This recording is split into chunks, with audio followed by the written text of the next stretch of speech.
Bum, bum, bum. I'm playing with all the different music. By the end of this, I don't even know if there will be an end, but by some rhythm, we will figure out what the best songs are to set the stage for what we have going on. Everybody, happy freaking Monday. So excited to have you all here today for today's show, Thumbstop Live. If this is your first time tuning in, to set the stage for you, we are streaming live Monday to Friday from 11 a.m. to 1 p.m. Eastern Standard Time. And if you're interested in learning more, so what that means is who we're having on the show, all the different learnings we've accumulated, everything under the sun. Check us out at ThumbstopLive, at ThumbstopLive, at ThumbstopLive, especially on X. Okay, y'all? Got a lot of good things going on there. But amazing. Today, I am pumped. This is going to be a good show. We have a couple people that I deeply respect joining us today. So a little bit later, I'd say in 1 hour's time, we will have Cherene, who's the CMO at Iliia Beauty, who is joining us and going to be talking about all things under the sun related to performance marketing and growth, but also a bit about herself. But to kick us off, I'm so excited. I have someone that honestly, I feel like I've known this guy forever now. Like we talk on Slack a bunch and we've been, I think it was probably 3 years at this point, or maybe even longer, 4 at this point when we first would have initially met.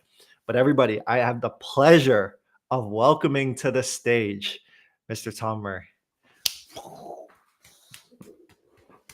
Tom, what's up, man? How are you? Good to see you. I am great. I cannot complain. How's life on your end? Just got some kids. You might hear them upstairs, but you know, if I have to run off real quick, it's because they might have hit their head. Other than that, I'm here for the next hour. Tom and I were talking before. It's just like I was like, "How's your weekend, man? Like, you feeling good?" And it's just like, got no sleep at all. It was just someone cries, the other one cries, and it keeps each other up in the cycle. Pretty much. Yeah. I feel like it's I talk to a lot of people and their kids when they come up here, and I'm just like, man, my baby fever's through the roof. Like, I want the crying, I want all of this, but then like, talk to me once I have a child. Yeah, no, you don't. And it's like, shut up, man. Like, you didn't want this. No. Man. Well, Tom, I'm pumped to have you up here. There's so many different things like I want to talk to you about, but I am wondering if we can start off nice and easy for the people who might not know you, just with a quick tell us about yourself on the professional side, personal side, if you're open to it. Honestly, anything you're willing to share, we take it from there. Sure. Well, clearly I'm a dad of 2 at this point. I've been in marketing now for 13 plus years, but I've always loved numbers. So like I got my start when I was 14. I started like an eBay consignment store a long time ago, like selling people's random stuff in attics. Like that was my first foray into like online anything, but even online marketing too, because I had to figure out where I can find people to sell things for, because it wasn't just people down the street, right? Like I was selling for people all over the country. So I kind of like learned how to do a little bit of marketing then and didn't need a job during like high school or college. So that like paid for me, which is nice. But then like real world hit when I was like 22, I was like, oh, I need a job. And luckily one of the people I sold something for got me a job at a big agency.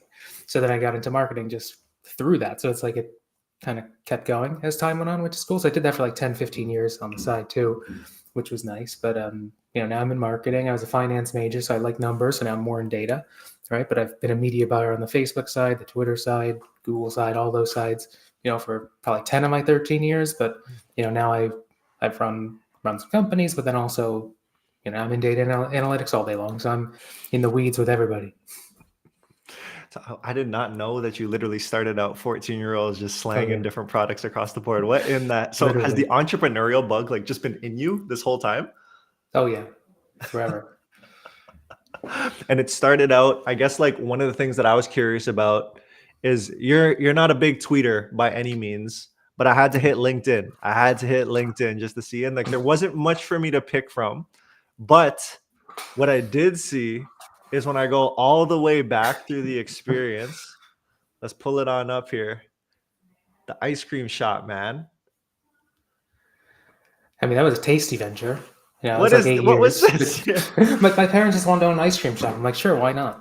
But they needed me because they never did anything online before. So I was like, well, how are you going to sell things? How are you going to like get your POS system? Like, do you know anything about taxes? Like, do you even know anything about business? So like, and I was like negotiating it with them on my bedroom, like my bed in my bedroom in my childhood, apartment, where I was like negotiating like I was on Shark Tank. Okay, I'll give you this much money for this much percentage of the company. And we actually like legit had to negotiate, which was fun. I ended up winning the negotiation, I think, but that was a fun like 8 years of just get to be an ice cream person.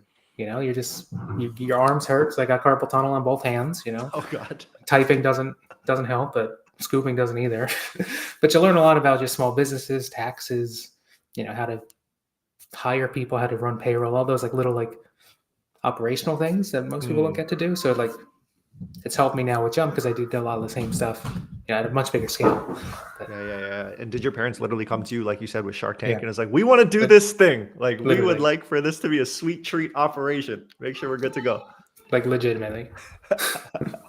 You're like, okay, let's be rational here. Let's figure it out. Let's actually think about what makes sense and how that can happen. I know, but we went from idea to concept to like launching in 21 days. Damn. Like, we were very fast. And I was fast. They were not fast. I was And like, you let me secured- take care of this. Yeah. And you secured like a space, like a physical space within that 21-day window is what you're saying? Yeah, they had the space. They already had the space most likely picked out. But then it's like, okay, do we have an ice cream machine? No. Okay, so I found one on eBay because it's like I sell stuff on eBay. I'm like, I'm sure I could find one on eBay. So I found a soft serve machine on eBay, right? And like, saved 80% of the price on those machines. So, Huge. So you were literally in the shop and you were like scooping out ice cream depending on what people wanted. Yeah. Although my mom would yell at me because I wouldn't scoop properly. But yeah, I was given too big of scoops. Yeah. You can do no right. Like, I feel like that's Of how it course not. goes, especially with your parents. It's just like over and over again. It's like never good Literally. enough. I know. And then as you went through that experience, like, is there something, like, you talked about setting up a business, the taxes end and everything there. What I am curious about is like understanding the consumer or like what they wanted. Did anything translate from that work on over to the marketing side? Believe it or not, yes. So my mom was really big about having more flavors in Baskin Robbins, which is 31 flavors. At least you're in Canada. I don't know if you have Baskin Robbins, but We do have here it's Baskin, like, yep. okay, you do. So 31 flavors. She wanted to have more than 31 flavors. Me, I was like, no, we need to niche down and have 20 flavors tops because what do you know? The top 16 products that sell at any time are the 16 that are out in the front. If you could see it, you'll buy it. If it's in the back, you don't buy it. But she was like, oh, we have to have, cherry vanilla for Sue that comes in, and we need to have rum raisin for this old lady that comes in. So you end up having like 65 flavors. Because like inventory nightmare, like too many freezers and all that. So I've learned actually like you need to niche and specialize down and like focus on what you're good at. And agencies can, take a page out of this too. Because oftentimes you say, oh yeah, we could run everything. Or like you say you could do email even though if you never have it, either figure it out or you find a partner to outsource things to, which is, could be fine, but then you don't control the actual output. Mhm. Right. So like we were very specific at the ice cream shop. We wanted to have like organic, like from the farm, like it was still fresh, like right out of the cow kind of a thing versus like preservative laden. But like then you could really control the product. And so like niching down to we eventually like cut the flavor counts, right? Because I was like, I'm overruling you here because we don't need 60 flavors, like 20 works. And same thing in agencies, right? It's like, oh, you can run 20 channels, but maybe we should just focus on the 4 or 5 that are the biggest, like 80-20 kind of rule. And that's been good for us. That sounds like it makes sense, and it's like a Tom decision. It's like, let's get the data first. Let's see what the data tells us, and like where are we focusing in? Let's make these decisions, and then we should be good to go. I literally did. I also sent a survey out to my old company that I worked at the time, and I was like, "Here's all the flavors we have. Which would be your top 15?" So I literally sent it to like hundreds of people at the agency. Got all this data real quick. So I was like, "Mom, these are the best flavors we need. Like, let's just cut to these." Like, I love that. all But about something the data. I kind of like admire about your mom in this process though is like she's taking a page out of personalization, right? It's just like, oh no, if Sue comes in, like I know she loves Right. this one, and like we want to cater, and the loyalty is so important to us. It's true. And there is that blend that starts to happen just naturally, right? So it's like so interesting how it can happen. It's true, but if Sue doesn't have her cherry vanilla today, guess what? She still wants ice cream because it's 95 degrees outside. She'll take the second best one and still be fine because I her got you. alternative is nothing. I got Everyone you. wants everything on like a silver platter, but I've been using this like analogy recently where it's like everyone wants something that's gold, but if they get something that's silver, they don't want it because it's not gold. But I'm like, you're comparing it to what you have right now, which is like aluminum. So I'd rather have bronze or silver over the aluminum. It's not one or the other. I'm okay with something in the middle because it's still better than my alternative. But a lot of people are like, no, if it's not gold, I don't want it. They'd rather suffer than get something slightly better than perfect. We have to set the stage so much more for that. So talking about and leading into this process. So you had alluded to how there's a lot of learnings from the ice cream shop. It's like you can apply to the agency world. So professionally, you've been at agencies for the majority of the 13-year career you talked about, yeah? Or no? 12. Yeah. 12 to 13 years. Okay, cool. Well, talk to us about agency life, like your experience. First of all, did you start out on the boutique side, then went larger? What did that look like? Oh no, I was thrown right into the big ones. So Mm, I was on Pepsi, like biggest of the big, right? Like they run live campaigns every weekend. So we were running Super Bowl, Grammys, Oscars, every event they were running, they would run something for. I remember actually being at the ice cream shop on a Friday night or Saturday night, and they were promoting some like Katy Perry concert. And so I had to like manually promote tweets as I'm like in the back, but I had the concert on. So it's like I was kind of like DJing from the ice cream shop. But they're like, why is it only Katy Perry? I'm like, oh, I'm working. I'm like doing double work. So I was very much thrown in a long time ago where I was on some of the biggest brands in the world, Pepsi, P&G, Mondelez, and other ones like that. And then eventually, Jump is a little bit more niche when I first started. Now we're much more mainstream and bigger and have billion-dollar clients. But I've kind of like been on all the clients that are super, super tiny to literally being a part of the biggest pitch in the world when P&G was up for grabs for like billions of dollars. So I've seen every industry, every scale, every spend level.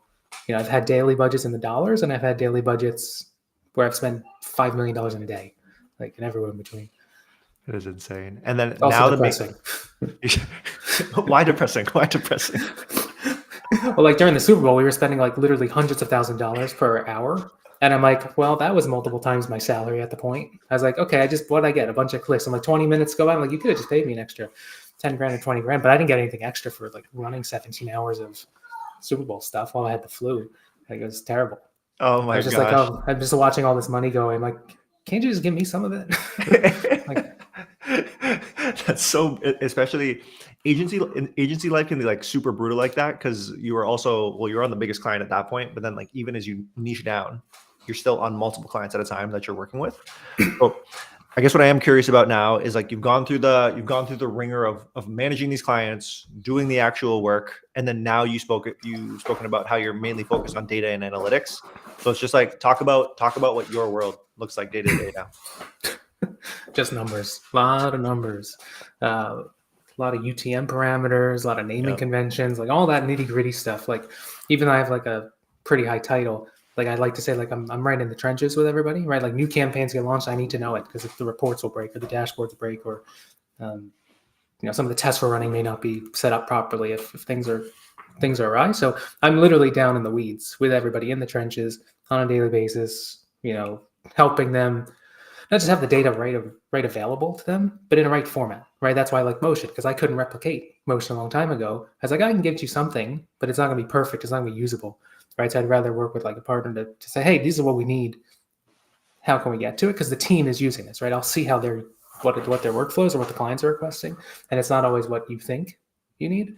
So like every couple months, I'm like changing how I'm showcasing the data to the team, so that way they could use it in a much easier fashion. Because a lot of clients, a lot of demands, only so much time in a day. I can't create time, but I can try and create efficiencies if I can.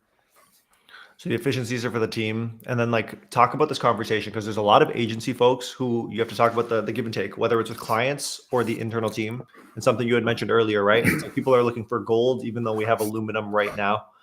So how would you advise others out there to be able to manage those conversations so it lands in a place that you're happy with and they're happy with? Well, you like to say the client is king, right? Because they're the ones who can chop your head off, as someone used to say, right? Like they're the ones who could just end tomorrow. So what you kind of got to like say yes to them, but I also like say the clients also need to feel some pain sometimes. If you just keep saying yes, all you keep doing is adding more things to your plate and more deliverables. And until they feel it just one time, that's all they need. They just need to touch the hand on the stove one time to realize that they can't always get everything that they want because they don't actually need it. So two things. One is let them feel some pain and then they'll back off. But two, everything's a negotiation. Like if they want a bunch of stuff, that's fine. But then what gives? Like what three things come off the plate to get you what you want? So everything I go through is like a negotiation, even when it's not. Even it's like, oh, can you just do this task tomorrow? I'm like, I could, but I'm already doing 5 other things for you, so you have to pick. Right? So like let them kind of be in control of things. So that way, they're getting what they want, but when they need it. Because oftentimes they don't need it as fast as they really tell you. Then it sits for a week and I'm like, why'd you need it today? So a lot of it's also going back to them, like, what are you going to use this for? What do you need it for? Who's it going to? Like, find out more from them, because you also want to make them look good. too, right? So like, oh, this is going to the CEO. Okay, well, I'm going to make sure we do extra good work. Not that we're not going to do good work anyway, but if you tell me what it's for, who's it, like, what's the audience, it also helps, right? Because we might not be building for them, we might be building for somebody else. So the more information we know, the better equipped we are to deliver it. But also, just like any other negotiation, the more information you have, the more likely you are to win the negotiation. So same goes here. For sure. And it puts you on the same side where it's just like, we are a team. I'm actually not saying no to you. Like there's an element of personalization that might be needed depending on your audience. And it's like, oh, this might be what you need to be. This might be what you need instead, rather than what you would initially ask for. Usually that's the case, right? Like they want X, Y, and Z. And I'm like, I don't think that's going to be helpful for you at all. And I'll be like, tell me why that's helpful. And usually they can't answer it. So it's just because they've been given a request similar to it. I'm like, maybe you need to push back because they don't need it. Or like, are you going to make a decision based on this? Because I wouldn't. And I'll usually give them with no filter, right? We're an agency, right? But oftentimes we act as like a consultancy and an agency. Agency is, if you ever take like business law 101, it's like agent and principal. The agent just does whatever the principal does, which is the client. However, I'm not just gonna be the yes man or the yes boy to like, just, do you want this? That's fine. Like if eventually that's what you want, fine, but I'm gonna tell you my piece beforehand, right? Because we have the experience too. So we'll act as that consultant layer too, to be like, this is what you should do, or this is what we'd recommend. If you want to shoot yourself in your own foot, that's fine, but I'm gonna at least give you the proper medicine first if you want to take it. Does this ever conflict with like the sales team? Of course.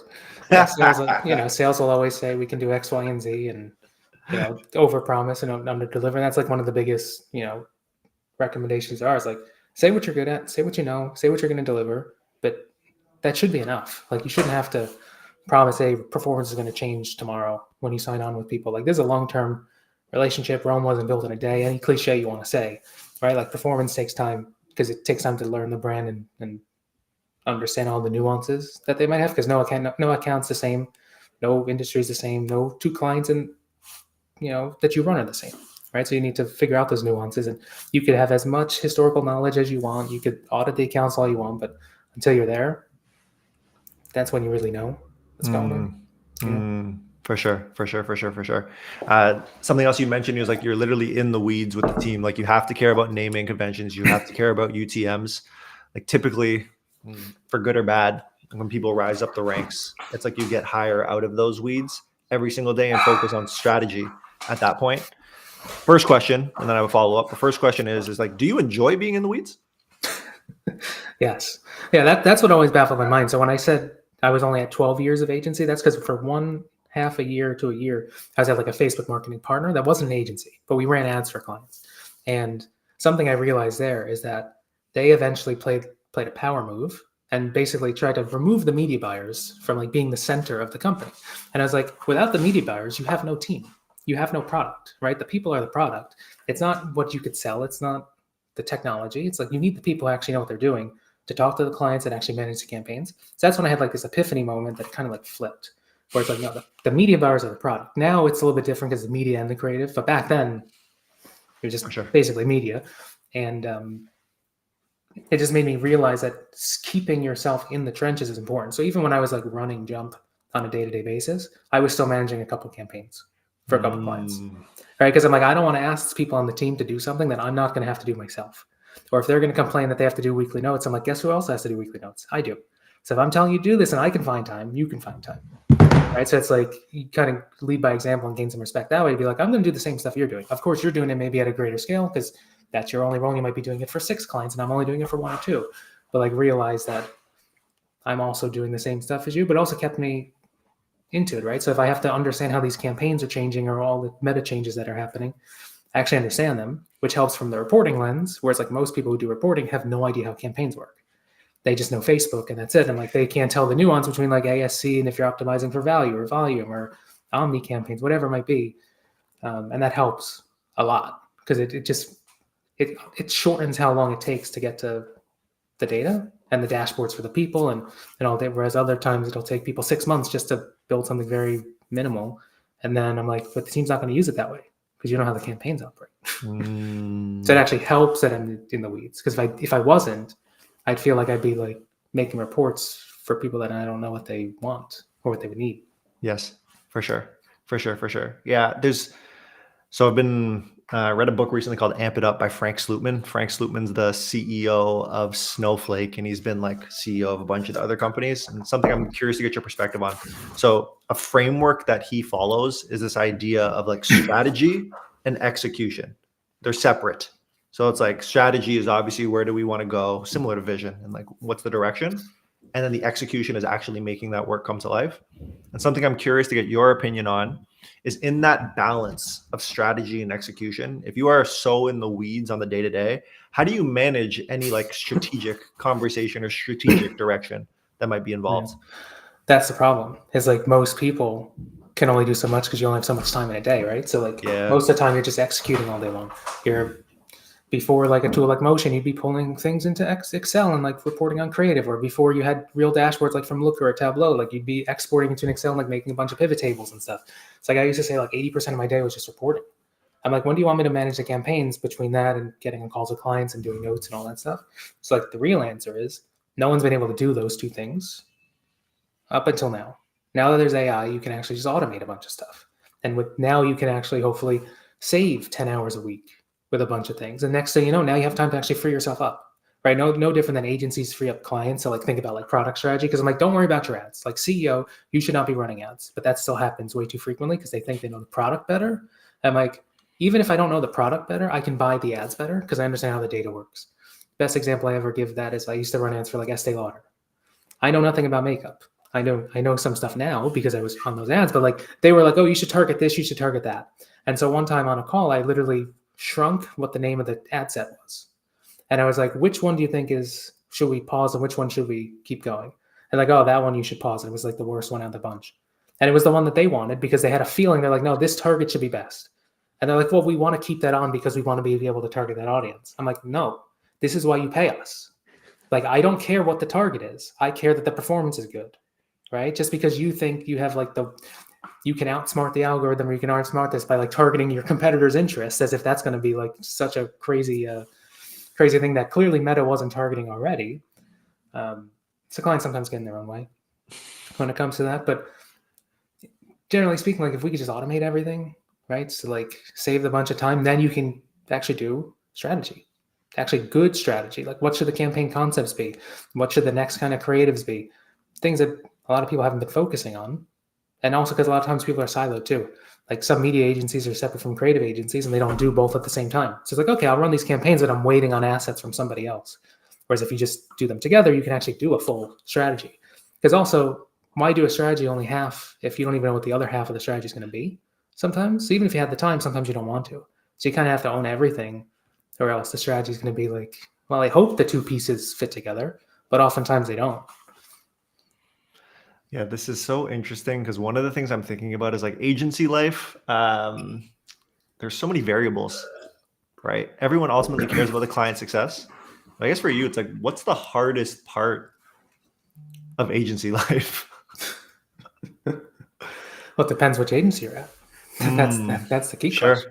You know, because I've had stories of people that were on like, and also what accounts you're on, right? Like, although I was on Pepsi, which was on like these live events, I had people that were on like Warner Brothers, and they had to like promote new movie releases, but they couldn't post it till 3 a.m. because of all the embargoes. So they were literally online at 3 a.m. That's no good, no matter where you work, right? Unless you're on like a completely separate time zone. So like sometimes it's like which hand you're dealt, right? You can get dealt good clients, bad clients, things like that. So that's one piece. What was the other part of your question, though? Well, the hardest part. Yeah, the hardest part of agency life. Most of the time, it's like the work-life balance of it. You know, if a lot of big agencies, they just throw you on a bunch of accounts and just say, "Here you go." They don't pay you more for adding you onto more accounts. I'm like, but you're making more revenue because I'm on 3 accounts instead of 2, right? But then how come I don't see any of that? Like that's how most agencies operate. So usually it's like a work-life balance thing where you never can do any kind of extra work, right?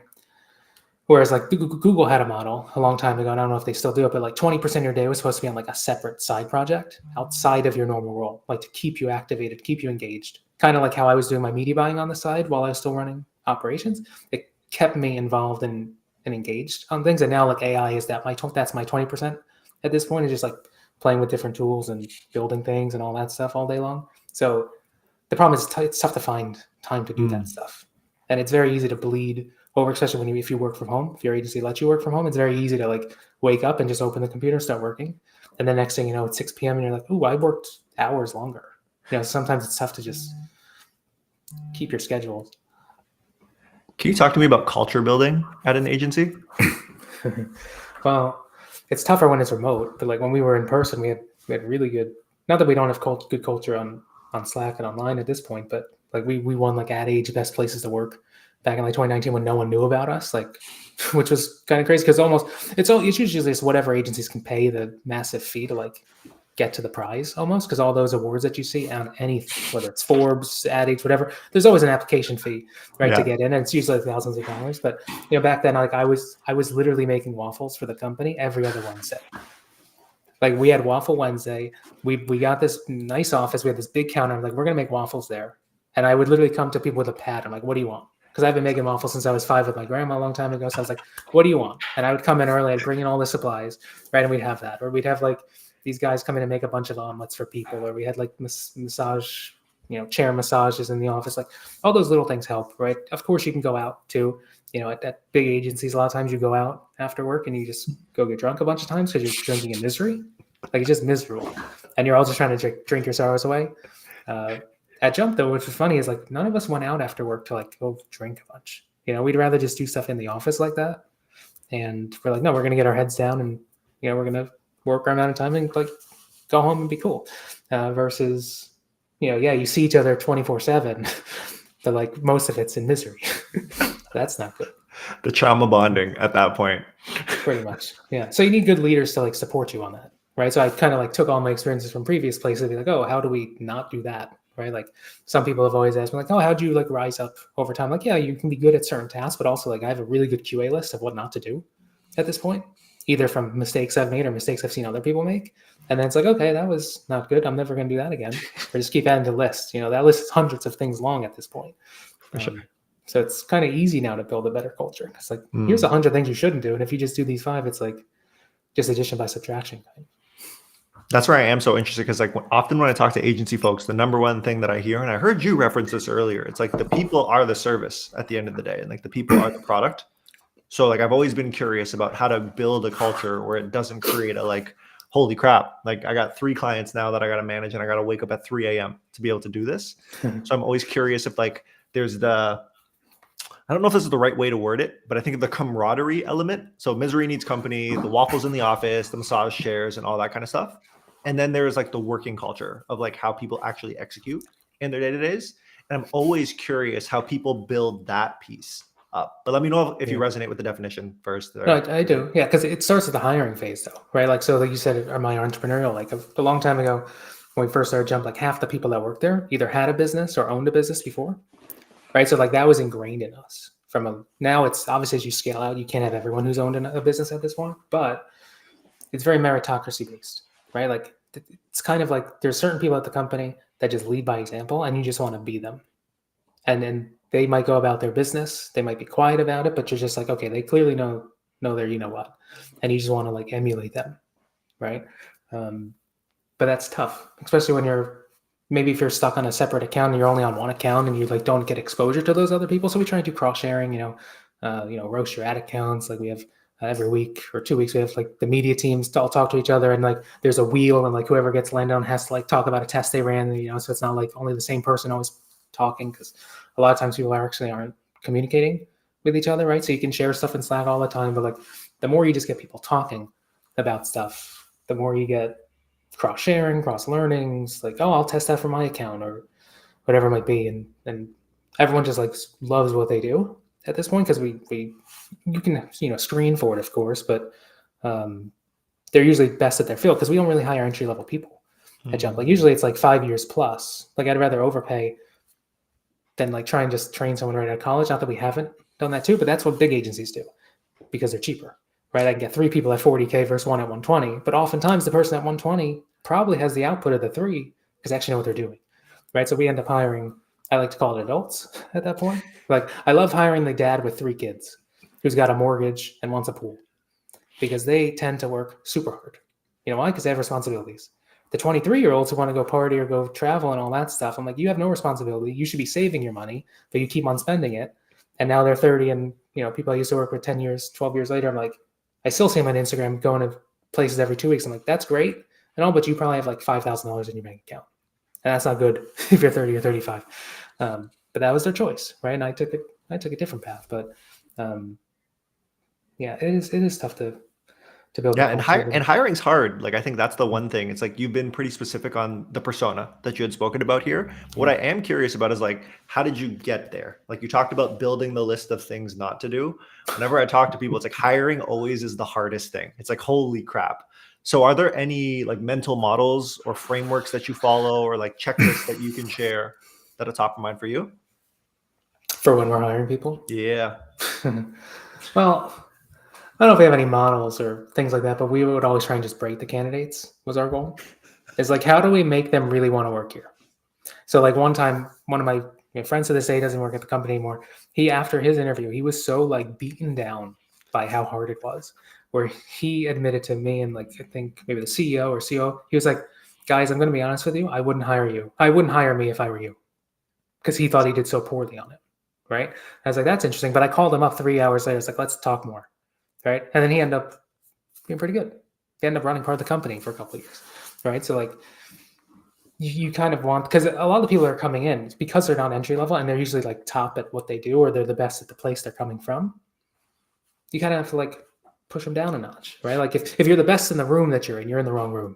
Right. Like move to a different room and be the worst in that room and start like growing up. So it's like we kind of have to like humble them a little bit in the interview. So that way at the end of it, they just were like, they'll take any offer at that point. Not to say that we're offering pennies or anything like that, but like the point is like at that point, they're like, I've gone through this gauntlet, and it's not like a 5 times interview like Meta would have kind of a thing. Like these are like legit hard interviews each stage, and they're all customly designed for very specific purposes. I'm specifically not saying what those are because that's kind of our secret sauce of how we do it. But it's not just like, hey, 4 people get in a room, 30 minutes, 30 minutes, 30 minutes, 30 minutes, no coordination of questions. And you're like, should we hire this person? Oh, well, they were a referral from Susie. And, this person was her sister's friend who was in a sorority. So like, she's fine. Like I've seen that be hired before where I'm like, that means nothing. But like, we have standards, right? Like we're measuring this. We have a whole rubric. Everything's very objective. Like it's not an easy decision. Like the CEO has to approve all hiring decisions, right? Even to this day, he'll want to make sure he interviews with people because we're still small enough to do it. So we don't budge on quality at all, and we have harder acceptance rates in like Harvard at this point. There are 2 definitions that I'd like. So the first one is around, you use the wording work-life balance a little bit earlier, but you're someone to me who always breathes intensity. Like I think that's why you and I get along a ton, like on these different levels. So it's like when you say work-life balance, what does that actually mean? Let's start there. It depends what you're asking, right? Because I don't necessarily practice what I preach, right? But I also like what I do, so it's fine. I am a workaholic, so it's tough to find the work-life balance. But you have kids now, so I have kids now. It's a little easier to find some time. Like on the weekends, you try and protect your time, or try and make sure you can eat for dinner, and things like that where possible. Like the little things, right? Whereas like you just almost have to remember, like it's different because I'm working from home. But like pre-COVID, like you would normally, if you live in like a big city like New York City, wherever you live, chances are you're commuting into the city. Okay, so now I got to leave at 6 a.m. I got to commute for an hour and a half. Then I'm at the office till hopefully by 6 I can leave, but then you got to travel to the train, and the next thing you know, you get home at 8. The kids are asleep. You've missed dinner. You have an hour to yourself, and then it's time to go rinse, wash, repeat.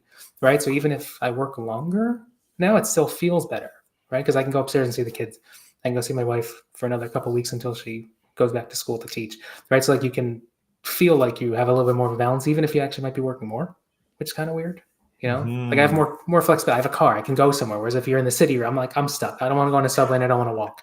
Here, I'm like, I can go drive 20 minutes away and get lunch, right? And like feel like I have some freedom. So everyone's different, right? Other people are like, no, I need 9 to 5 and like, don't bug me. And that's fine, right? Like it's totally fine. At Jump though, we're like, hey, you want to work a lot? That's fine. We pay you well, right? We actually have like a rev share for people. So like if you're on a bunch of accounts, you can make a bunch of money, but we don't force you to be on 5 or 6 accounts. If you say you can only handle 3 or 4, okay, that just limits your earning potential though, because it's all in your hands, right? That's why I say it's meritocracy. Like if you're good and you can do really good work and you want to take on more and maybe sacrifice some of your work-life balance, we have some people that work plenty long hours, but they make plenty good money, right? So it's like, and that's their choice to like take that hit for a couple of years to make more money, because it's better to make more money now and invest it over longer term than like make it in the future as you step up from company to company. So it actually, this is your chance to like flip a script. But a lot of places don't have that. I love that. Yeah, I love that so much. I love that so much. I do like, I think the one thing that I'm curious about is just like a company culture wise. So it's just like there's something to be said just around like, yeah, I'm gonna opt to choose 3. And then someone's like, I want to do 6 because like the opportunity there. And it's kind of like how to breed an environment of still high performance around that. And I think where you make that happen is still the bar is super high. It's just like other priorities pop up, which comes to mind to me. But yeah, I like it a lot. Yeah, I mean, if you want to take 12 accounts, fine. But like if you're going to tank on 6 of them, or you can't actually execute on all of them, like we'll see that, right? We see the data. We know if CPAs are going up. We can see if you're late on your tasks or things like that in our project management system. So it's like we can audit this quite easily. And honestly, what's the easiest way to like tell if somebody's actually working on their Slack count? Like if they're not sending many messages, I'm like, are they really doing that much deep work in the background? I haven't like run correlations on this as the data guy, but like this is one of the ones where I don't think I need to, where it's like anyone who ends up leaving or gets fired or just doesn't make the cut, they generally send fewer messages, and their messages generally are less detailed. They're less frequent. They don't even share internally. Like there's just things you could just see, even if I'm not next to the person, but after just being on Slack for like 10 years and just like seeing how the top performers go and the lower performers go, it's clear as day. And you can kind of tell within a few weeks, you're like, this person's not going to make it. That is so interesting. You should publish that as a white paper. I feel like people would download the crap out of that. Yeah. It's just like leads for days. Yeah, there's not enough actionable, provable data on that. Sure. It's just anecdotal. Sure. Yeah. And then the second thing that I was curious about is like going back to building out the rubric that you have and the process that you had or have currently. Who does that? Like, is that on your shoulders and like the leadership team's shoulders, or are you like looking for a head of talent type? Or we have one. Yeah, we have a head of talent. But before then, we didn't. Like the Jump model a long time ago was don't hire somebody for a role until it's broken. Right. So like we didn't have an HR person for a little bit because we didn't need one yet. And then it was like, now we need one. We didn't have a head of talent for a while because we're like, it wasn't broken. Like we could still do it ourselves and maintain the quality. Once the quality starts degrading, add somebody to do it. Right. So now we're big enough where we have head of talent, head of people, or HR, whatever you want to call it, head of data, things like that. Whereas like in the past, I was like head of data / media buyer / managing director of operations. Like a lot of people wear a lot of different hats, which is good, but that also means there's not a lot of bloat. Right, like a lot of big companies have like 5 people who are managing a Facebook account, which means who's in control of it, who's accountable for something. It's too easy to then pass the blame to somebody else. So instead, hey, this is your Facebook account, you're running it. It's either, if it goes well, it's on you. If it goes poorly, it's on you. Right, a lot of accountability just built in, and that also just means less levels of people around. But that also means people end up wearing, more hats. But again, we compensate you for wearing multiple hats. For sure. Talking a lot about the agency side. One thing I am curious about is like on the brand end. We've alluded to it a bunch, but you work with so many brands and continue to work with so many freaking brands. So something I am curious about is like when we are looking for those trend lines, are there like, do you have a top 3 areas where there's low hanging fruits that brands should be able to take advantage of? In what sense? Like in their marketing? Honestly, any sense. It's like when you jump in, some of the things that I've heard, for example, is just like brands not being so attached to like look and feel. And it's just like, it's like release that just when you're getting your ads off the ground, It's just like release that so we can just talk numbers first. But I'm wondering on your end. I know how badly I want to tell a brand, stop calling yourself a brand. You should actually instead call yourself an unprofitable business that's an idea. That's what you are most of the time, right? Like, you're not a brand yet. Starbucks is a brand. Coke is a brand.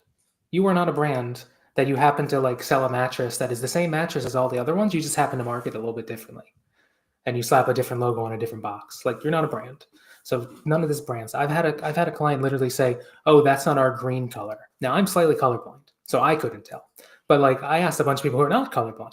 And I'm like, can you tell the difference? And I put the 2 side by side. And when I'm not even kidding, it was like 1 hex code off, right? So if it's like hashtag FFF, it was like 1 off of that. And they're like, it's not our code. Because they literally did the eyedropper on it and it's like, it's not ours. I'm like, the consumer has no idea. that this is the case. One time I mistakenly ran an ad that just said test as the headline and test as the body. And it got 3 purchases, 3 click purchases, because the video was correct, right? But the copy and the headlines were completely wrong. And I'm like, see, it didn't actually matter as much as you think it does, because they still clicked on it and converted. Not only was it a click, like I could even see it in like GA. So it wasn't even like a fake click on something on Facebook. Like someone legit clicked it and then bought something on it, right? Because the video was still good. So yeah, taking the brand out of it, yeah, sure. But that's easier said than done, right? Like most will never budge on that because they'll be like, no, and they'll go find someone else who will like give them the dog and pony show to say, oh no, the brand's the most important thing, right? But that's how you end up becoming like this consultant that Pepsi hired one time, and he changed the logo of Tropicana orange juice. But he was like, oh, it's all about the golden ratio. He had all this like 30-page white paper on why they need to change it. 3 months later, all the sales tanked and they switched back to the logo, right? Like not everything is as like easy to just change it, or you know what I mean? So that's a big one. But in reality, a lot of times clients, they get in their own way because they ask for way too many things and they don't put themselves in our shoes. Where I'm like, if I only have so much time as an agency partner, right? Because most brands, other than the really big ones who know they have a dedicated team, most brands know, hey, you're on multiple things. So they know they're not getting a full day of my time. Do they really want me working on X, Y, and Z? Because oftentimes they ask a bunch of stuff where I'm like, you shouldn't ask me how much you spent last month. You shouldn't ask me anything about performance if you have a dashboard that's available. And honestly, you should own your own analytics, right? You should own your ad account. You should own all your analytics, right? So that way you don't have to ask questions about what happened. Ask me why something happened. Ask me, what are we doing next? What's going to be the change? What's the implication of X, Y, and Z? But they waste time a lot of times asking for stupid things that they could get themselves. And I'm like, do you really want to waste an hour of my time doing this? Like you only get a few hours. That's what you want me to work on. So I wish they could like put that through their lens, but a lot of times they're like, no, they're the agency, they'll just do it for me. You know, so then they're like, they'll find the time. But that's also not good. Like less is more oftentimes. Like more reports do not help. More data does not help. So I'm always trying to tell people, how do we get less data on the slides? How do we get less into the dashboards even, which is ironic for me, right? Because you would think more data is better, but usually no. Data overload is very, very real. And I also wish they would just say, don't make any decks anymore. Like they don't open them. They don't read them. I want to like basically put a timer on each deck that opens up like a read receipt. I wish I could do that for all my clients and be like, look, you asked for these decks, you don't even read them. So why are we making them?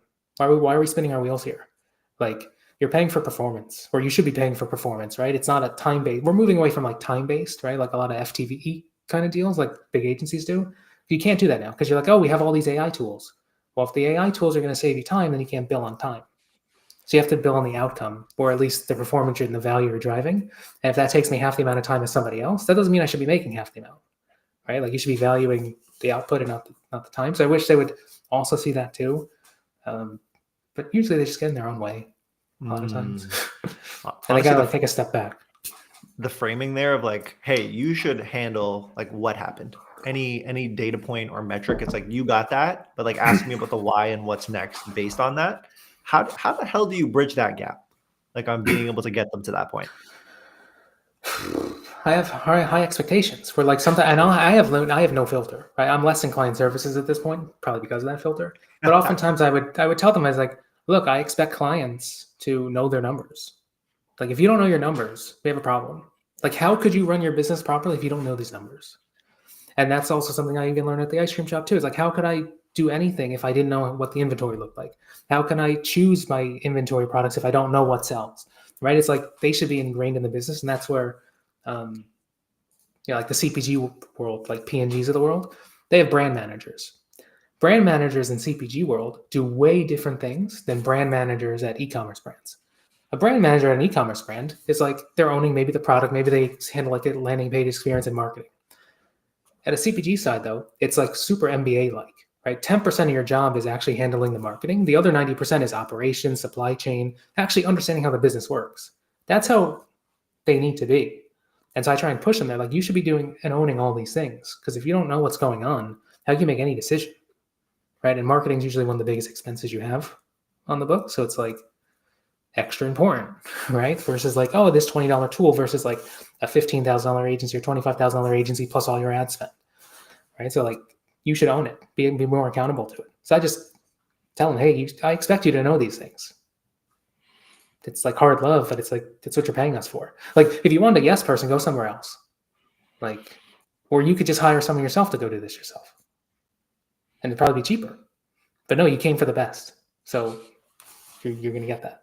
Freaking love the no filter. It makes me so happy. It makes me so happy and brings me so much joy. Tom, you've been so generous with your time. I have a couple final questions for you. If you're okay on time. If you're okay on time, that is. Yeah. Awesome. So one thing was, it's like, it's easy to peg you as an agency guy based on the experience, but there's so much more depth in the experience that you've had. So something I am curious about is, like, through this journey, now we see you with the prestigious title and the work that's associated with it. But through this journey, something I'm curious about, like, was there a moment where you're like, holy shit, this is hard. Don't know if I'm gonna get through it. But then you ended up being able to get through it. Yeah. I mean, even just jumping to Jump was one of the hardest decisions I ever had to make. Cause I was like a small fish in a big pond, but I had my own pond, if you will. So like, Sure. I was very cushy. I was like, okay, I could just keep rising up at a big agency and like eventually be fine. Or I could go bet on myself somewhere else. That was like very difficult to like just make a jump. Right. But then there were times even where, yeah, Jump, a lot of times we promote quickly. A lot of times. So like I was become like a managing director within like a year or two, and I was in control of the media team, the creative team, the BD team. And I had to learn real fast, right? It was like, oh, we have client issues. They're on the phone every week. Someone wants to leave, or we renegotiate, whatever it might be. So I was thrown into like a deep end there, and that was tough, right? But luckily, we have really good founders, and they worked me through it, right? Because they have their own business experience that they were able to lead you. I wasn't like thrown into the wolves on my own, right? I had a bunch of support, which sometimes if you don't have that support, it's going to be even more difficult, right? So like having that good support around you was very helpful, but getting thrown into just the next step is always the toughest, right? Like even when you're a media buyer and you become a manager for the first time, it's like you get hit in the face with a brick real quick. That rhymed. I didn't mean it to rhyme, but because you think you're really good at running outs, and then now you have to like worry about the other team that are under you, and like your success is now their success. If they don't succeed, you don't succeed. Whereas in the past, you can control all your outs, and like you could do well, but someone else might not do well. So there's also like all these like culture shocks as you move from like different kind of levels in the organization to what your success looks like, right? Like there was a point where success was just my campaigns. Then it was, how does the agency do? And then it was like, what's our overall agency performance for financial? What's our churn rates? All those kind of things. Like some of those things I can control, some of those things I can't, which as a control freak, it's tough.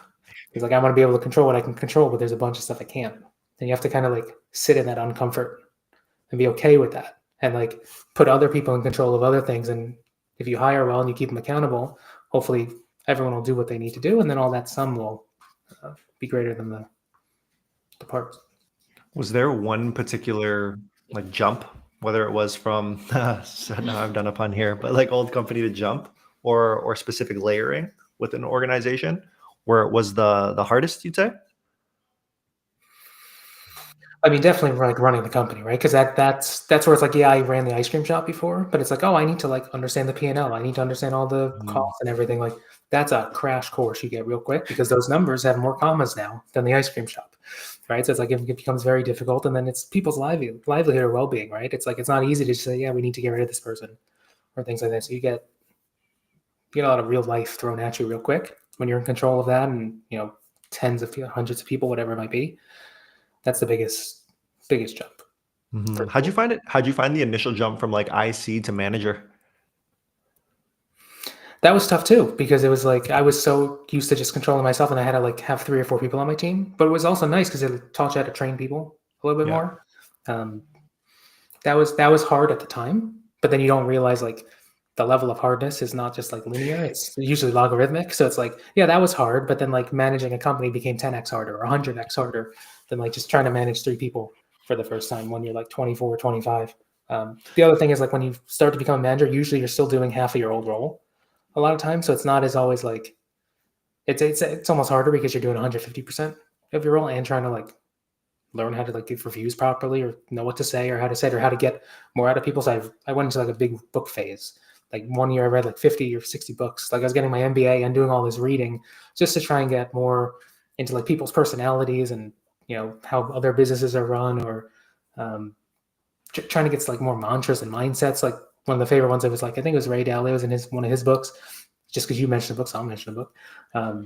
like progress isn't linear. So he had like this chart that was just like it was up, but then it would go down, and it's kind of like a circle, and it keeps going up. But you're going to have trials and tribulations as you go along the way. And something I have to remind the team is like, if you could just improve 1% each day for a year, how much percent did you improve in the year? Not to put you on the spot, and you're a creative guy, but there's a math question. But if you improve 1% for 365 days, how much have you improved at the end of the year? It's a question for you. Oh, you're asking me. Yeah, every single day. Yeah, 1% each day for 365 days. 365%.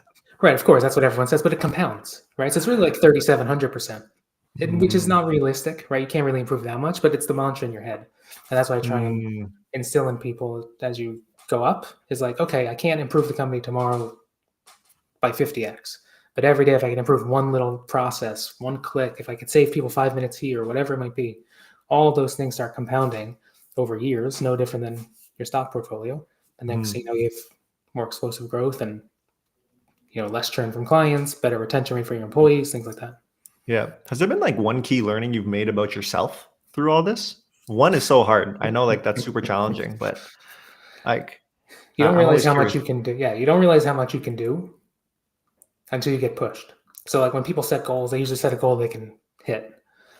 But then, you should always set a little bit harder, right? You can have some moonshots, but like you really need to like push yourself further past the goal, or else you're never going to do it. Like if you think you can only do X, like you probably can do more. Same thing if like you go to a gym and you get the trainer, right? You'd never think you can lift as much weight, but because they're like pushing you while you're doing it, then you can. It's like you just got to find that little extra piece. Most of the time in our job, it's tough because you're sitting at a desk, very white collar. Like you don't really find that extra boost, right? But then when you're betting on yourself and you're in control of things, which you would be in like a smaller company, it's worth it, right? Like I'm always about the upfront investment. If I could, for example, if I could save someone 20 minutes on a report by building something with AI, then they can do it themselves. But then they save 15 minutes every day, every week for a whole year. All right, well, now they've saved hundreds of minutes or hours, right? That's just one thing that they've automated, but it took them 30 minutes to figure out how to do it. And oftentimes they say, oh, I don't have the 30 minutes to figure it out. I'm like, you don't have the 30 minutes to figure it out because you're spending the 5 hours or 10 hours over the year doing the other stuff that you don't want to automate. Flip it, right? Figure out, find the time, find the 30 minutes, even if it's outside your hours, because you'll gain it back later on. And I don't think people like do that math in their head. And like, you just got to flip it. Yeah. And honestly, starting is the hardest thing. Like people just like actually saying, okay, not is it just a 30-minute, but like, I don't even know what to do yet. Like, how do I even make this happen? And it's almost easier to default to like, this is a thing I know how to do. I can put it on like easy mode in my head and I'm good to go. So it's like fighting that initial tension that might pop up in your brain. And then also if I like try and like start it and then it fails the first time, they're like, oh, I guess I can't figure it out. Yeah. I just built something the other day that took me 2 hours to get through. And if you saw the prompts and everything, it was literally 100 back and forth. And it was like random code. I've never seen the code before. It's literally some type of code that you would only learn if you were doing like a full-time MBA program in like the 90s and 2000s. But like that code is in Excel. I had no idea what any of it meant. And I was like, oh, I got this error. What do I do? Most people would have done it once and just like, it didn't work. I give up. It's too hard. That's going to separate people eventually. Is like having that persistence to like get to the end. Yeah. And actually, like, no, here's what I want to get to. You need to have that vision. If not, then you'll never And honestly, what I'm realizing is like, as you talk through it, it's like, if you take one example of the automation and you complete it well, it's like a really big dopamine hit. You're like, okay, there's probably something else I can tackle like in the future. Like I'm not as scared now because of that, but it's like getting your initial wins. So those initial projects completed are so helpful. And like you just figuring out and getting your own confidence in this process. Yeah. And that wasn't my first go around at it, right? Like I've been building smaller things and like building stepping stones to where like I'm not getting frustrated if I get an error or two, right? So like it's like every day, like can I add like one extra AI search a day? So that becomes the habit. We build the habit. It's like, it takes, I don't know how many times to build the habit, but it's going to take months. Right? Yeah. Like, it doesn't just happen overnight. So you got to commit to it with the longer term vision versus like the short term focus, which we all kind of have at this point. Knowing like, oh, how did yesterday's new customer CAC look?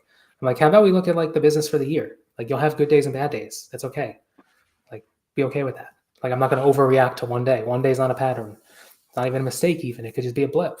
Like, was the weather bad? Like, was the power out? Or like, here's the last example just because we probably have a minute left. Like the day that, like, not to bring politics into, but the day that like Trump was nearly assassinated, for example, we had one client the next day say like, hey, our performance tanked. Do you think it was related to the fact that people were watching TV coverage? I'm like, it could have been, but like, let's not overreact, because if it was, that behavior is not there tomorrow. You know, and if it was because of that, okay, well then it's gonna fix itself. And if it wasn't because of that, let's see if it still happens, because maybe it's a trend for something else. Maybe your site's broken. Maybe your ads need to change. Maybe the budget's went up. Who knows, right? But like one day you can't figure out for most things what actually happened. You need a longer term look. If you're looking back at a week, look at 3 weeks. If you look at a month, look at a quarter. Like more data in that case usually helps, because it kind of smooths things out. Too often people look at the spikes and they worry. Huge. Makes sense. Tom, one final question for you. I ask everybody who comes up here, because I'm going to put together a freaking clip, like clip it all together when I have them all, essentially. The question is, you dropped a Ray Dalio one earlier, but I'm wondering, do you have a favorite quote? And if so, what is it and why? I've been saying this one for years. Once I heard it from someone else who used to work at Jump. He said, simplicity is the ultimate form of sophistication. And I was like, where'd that come from? It's like, oh, like Da Vinci might have said it. People say Steve Jobs said it, but like I think it's like a Da Vinci quote from a long time ago. And I try and like live that kind of life, especially if I'm building dashboards or reports, where it's like a lot of times clients think they know what they want. I'm like, no. I don't ask you what you want anymore. I know what you want. I'm going to show it to you because you didn't even know you needed it yet, right? Like I'd rather it be like a fine dining experience where it's like, I'm not even going to give you a menu. Just come down and sit, and I'm going to wow you instead of you telling me what you want. Because you might want this, but that's because you don't even know what's possible on the other side, right? So it's like simplicity is just so much easier to look at. And sometimes people are over designing things at this point, where it's like, oh, look how nice this thing looks. Doesn't mean it's good. So I'm like a function over form kind of guy. And I kind of like layer those two together, because just because it's complex, if it lacks functionality, it doesn't help me. All right. So I try and make sure things work first, even if it's ugly. And then I can work on sprucing it up, right? Because even if it works, it's still like that silver, right? Eventually I want it to be gold where it works and it looks nice. But if I have to choose one, I'm going to sacrifice the brand on this one. And I want the thing that actually works. So, Tom, I appreciate you, man. I appreciate you, my friend. This has been great. Any final words you want to leave with our audience? I've given my white-haired wisdom at this point. So. Everyone, I'm trying to get Tom to tweet more. This guy says I like to be a lurker. I'm trying to get him out there. So everybody, give this guy a follow if you get a chance to. I'll put his Twitter out after this. But Tom, you're the man. I appreciate it. I'll talk to you really soon, okay? Cool. See you later. Everybody, this is incredible. It's always the awkward moment of like people trying to figure out how to get out, and like I have to transition. So I'll catch you later, man. But everybody, this is incredible. I've known Tom for 4 years at this point. Like, so incredible to get a peek behind the curtain into all the stuff that he's done. And I'm so excited that we got to have this conversation. But if I see the count going up a little bit, but if you are now joining in, welcome to the party, y'all. This is ThumbstopLive. I said this a little bit earlier, but we are streaming every single Monday to Friday from 11 a.m. to 1 p.m. Eastern. And where you can check us out for all the different content is on X. So at ThumbstopLive. You can check us out here to be able to see everything that's going on. But everybody, as you know, in between guests, I do this thing where I start to stand up and get my stretch on. Like I've shown you all, I have these little like Post-it notes that I leave myself just to remember to do the daily tasks. If I don't remember to do the daily tasks, I'm gonna wake up and my back's gonna hurt. That's what happens when you get older. So this is when I stand up and make sure to get a bit of my stretch in, okay? But everybody, I'm so excited for this next guest. This is going to be such a fun one. On Twitter, she is freaking hilarious. If you're not already following her, you got to tap in. You got to make sure you see what's going on. But I am in for a good time, and you're going to be able to see so much more just behind the curtain. But without further ado, I would love to welcome Cherene to the stage. Hello, Evan. I'm so excited to be here. What's up? What's up? I'm so excited for you to be here. How are you? I'm doing well. You know what? I tried to connect the live stream to my Twitter, but it wouldn't let me because I don't pay for a free site. So I couldn't do it. It's all good. It's all good. It's all good. What ends up happening with a lot of these is like we get clips after the fact, and we've just been posting clips all over the place. And those clips are starting to get thousands of views and stack up. So I hope that you're like, whenever I see you change your Twitter name, I'm just like, okay, you'll get more followers. That starts to stack. That starts to stack. Yeah, the weirder my Twitter name is, the more followers I get. So I think I need to go back to that. So there's actually a correlation. Is that what's happening? Yeah, it's crazy. When I go back to my regular name, no one follows me. When I'm criminally underfollowed Sigma Grindset Chad Scaler, I get like 10 follows a day. So People are crazy, you know? I Like people know. are insane. Oh my God. This is so funny. So there's so many different things that I want to get into with you, but I think just to kick us off, for those who might not be up to speed with who you are, can you give us a quick, tell us about yourself, a little bit of professional, a little bit of personal, honestly, whatever you're willing to share, and then we can take it from there. Yeah, well, I'm a criminally underfollowed Sigma Grindset Chad Scaler. I'm currently the SVP of Ecom and Digital at Iliia Beauty. Iliia is a 9-figure beauty brand acquired by Cherene. So I came in post-acquisition to drive a turnaround for their D2C business. And previously I was at another brand that went from 0 to 9 figures called Bobby that was disrupting the baby formula industry. And before that, my career was really agency focused. So I was ground down into a fine dust at agency side, which has made me the killer that I am today. But personally, I'm a mom. I have 2 kids and trying to figure out, how to balance the grind set with the family lifestyle. So I'm very honored to be here, though. Oh, I'm so happy to be here. How old are your kids, if you don't mind me asking? They're 7 and 4. Oh, that's Yeah, awesome. and 2 boys. So they're like little terrorizers, just destroying everything in sight. Yeah. I don't have any kids yet. I'm excited for the day. Like my baby fever is through the roof, and I have this like children's map that'll be ready to go once they're around. But I get to hang out with like all of our friends' kids, and then all of our family members' kids. So it's just like whenever I talk to folks who have kids, I'm like, give me the knowledge of what's going on. But I hear you when you're talking about finding the balance. That feels like it would be a challenge, especially in a role like yours. I love the map. I love that. That's so cool. I've come to learn that things that are made for kids are like 100 times better than things that are made for adults. So you're on the right track. Thank you. I also have like this rainbow border up top. So That's adding so to cool. it. So just add some super cuteness along the way when I need to. So like whenever anyone asks about the map, I'm like, no. You got to see the rainbow border. Like that's the one that goes nuts. Like absolutely insane. Honestly, you're pioneering like a new frontier for office decor. Yeah, for real. I'm so into it. It's so good. So to kick us off, I've done this thing where I've actually gone into your Twitter and then pulled some different tweets. So I wanted to go ahead and pull these up so we can talk about them to get your opinions and honestly just reflect back to where your head was at. So the first one I want to pull up is going back to the OG Post-it notes. My hand-drawn ad. So we're looking back to 2023 at this point. Talk us through it, like the creative process, where your head was at. Would you still run this? It's so funny. So this is like the digital Chadvertising account, which is like much bigger on Instagram than it is on Twitter, but it's like the advertising meme account. And I was just like scrolling through their stories one day and I'm like, oh my gosh, my ad is on their story. And it's like the principle, this is before Post-it note ads.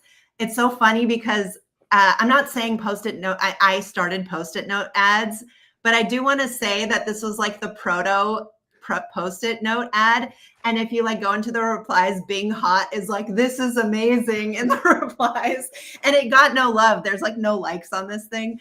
But I would say that the principle still stands true. What I did was I saw this like apparel brand that was like purely organic. They had a totally organically grown audience and following, and they were having a sale. And it was literally, they just wrote on a piece of paper, like everything's 20% off, just like hand drawn. And I was like, this is genius. I like the stuff that's happening on organic that people are organically engaging with is the best content for ads.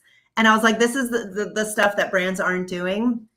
So we tried it and it was, we had a few different variations of this, but it was literally, I just sat there and drew this and I was like, throw it into the account, let's test it. And for a time, it was one of the best offer ads that we had running. And I mean, and now you see Post-it note ads or something that has this hand-drawn element. It works because it feels organic and it's used to what people are seeing in the feed. So while I wouldn't say like this exact format still works, or, you know, run the same Post-it note playbook, while it may work, it's more about creating content that feels organic to the platform. And I think drawing inspiration for those brands that are like smaller brands that have built an indie, you know, cult following with pure organic and without paid is a really great place to draw inspiration for paid content. So speaking to that, I actually think it's a perfect transition to another tweet that I saw you had here. So this one's going back to last July. So July, well, I guess it's 2 Julys ago, but July of 2024. And then if you were to start a D2C brand today, your first hire would be an organic social media person at that point. So talk us through this. Still believe it? I kind of still believe it. I think like, I'm not saying that the first place that a business needs resourcing is organic social media, but you can get resourcing through contract relationships, subcontracting, working with vendors. But if I were to start a brand and build it from the ground up today, building that organic baseline, building that audience is the hardest thing to do. And I don't want to say easy, but you can go out and fundraise. You can, you know, get a product to market and put ad spend behind it with capital that you've raised, and it will get you so far. Like the cost of acquisition is just increasing. The barrier to entry for brands is increasing, and building a community is the way to bypass that and to continue to have sustainable acquisition and build a brand, like building a brand organically. And I learned this at my time at Bobby.